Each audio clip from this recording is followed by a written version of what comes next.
Dévotion journalière. Église La Foi Apostolique. Lecture biblique, Deutéronome chapitre 15, versets 1 à 23, chapitre 16, versets 1 à 17.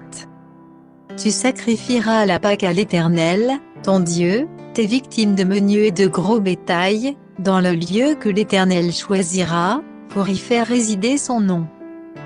Pendant la fête, tu ne mangeras pas du pain levé, mais tu mangeras 7 jours des pains sans levain, du pain d'affliction, car c'est avec précipitation que tu es sorti du pays d'Égypte. Il en sera ainsi, afin que tu te souviennes toute ta vie du jour où tu es sorti du pays d'Égypte.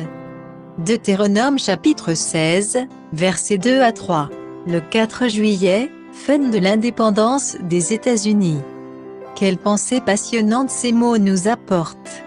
Les défilés, les pique-niques, les feux d'artifice, et la musique patriotique nous enthousiasment.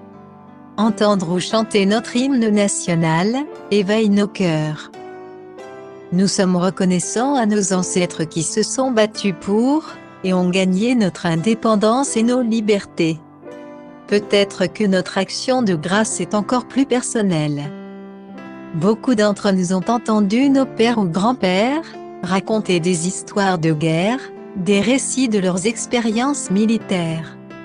Mon père a raconté qu'il était mortellement malade, dans une tente déchirée lors d'un typhon au Japon. Au milieu de la pluie battante, Dieu lui a fait une promesse et l'a fait passer. Ces histoires peuvent être certaines de nos traditions familiales préférées, et elles nous rappellent que notre liberté a eu un prix. La Pâque était le jour de l'indépendance pour la nation d'Israël, et sa commémoration était imprégnée de traditions. Cette nuit-là, Dieu les avait miraculeusement libérés de l'esclavage, et montré sa puissance sur les armées et les dieux égyptiens. La Pâque devait être un moment de réjouissance et de souvenir. Le but des traditions était de rappeler aux enfants d'Israël, et à leur future postérité, que la liberté avait un prix. Chaque chrétien a un jour d'indépendance spirituelle. Jésus est mort pour que nous puissions être libérés du péché. Le jour où nous obtenons le pardon de nos péchés, est vraiment notre jour d'indépendance personnelle. Il nous donne la vie, la liberté et le vrai bonheur, avec la promesse de la vie éternelle. Cependant, notre liberté spirituelle a également eu un prix que Jésus a payé quand il a versé son sang au calvaire. Il est utile de se souvenir des histoires de famille, de se souvenir de ceux qui se sont sacrifiés pour nos libertés, de se souvenir de la mort de Jésus. Rappelez-vous aujourd'hui le temps où Dieu vous a donné l'indépendance, et réjouissez-vous de sa puissance libératrice. Contexte. Dieu n'oublie jamais un détail, et il est conscient de la situation financière de chaque personne. Il a donné des instructions aux Israélites, qui profiteraient au peuple, en particulier aux pauvres. La 7e année était l'année de la libération. Dieu, connaissant les tendances de l'humanité, a averti les Israélites de ne pas être sévères, quand il savait que la 7e année approchait. Il devait aider les nécessiteux même s'il savait que bientôt ce serait le moment de la libération. Bien qu'il ait pu sembler que ces instructions étaient destinées aux pauvres, les riches étaient également certains d'être bénis, quand ils suivraient les commandements de Dieu. Un Israélite qui n'était pas en mesure de payer une dette, pouvait se mettre sous contrat pendant 6 ans à la place du paiement.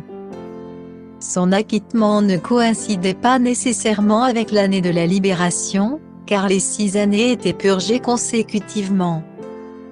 On demande au maître de laisser partir le serviteur avec des provisions généreuses, suffisant pour le nourrir jusqu'à ce qu'il puisse se rétablir.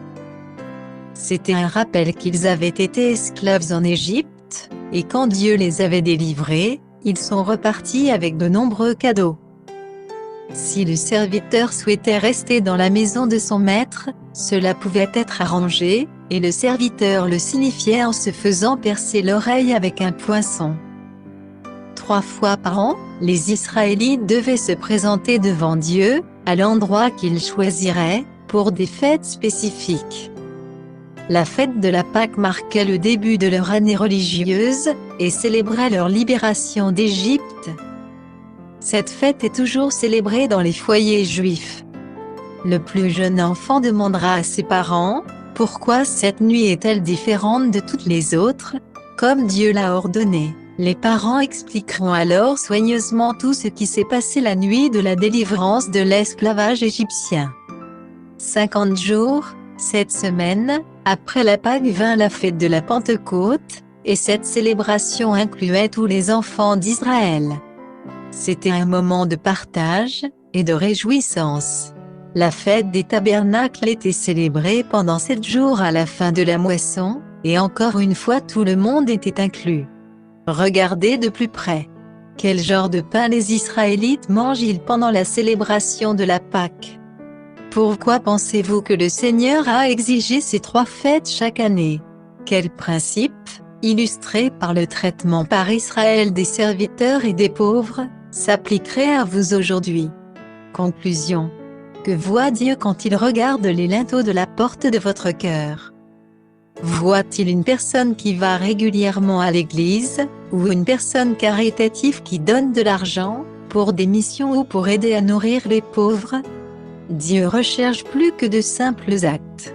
Le vieil hymne de l'Évangile dit, « Qu'est-ce qui peut laver mon péché? Rien que le sang de Jésus. Qu'est-ce qui peut me rendre pur? Rien que le sang de Jésus. » Bonne journée à vous.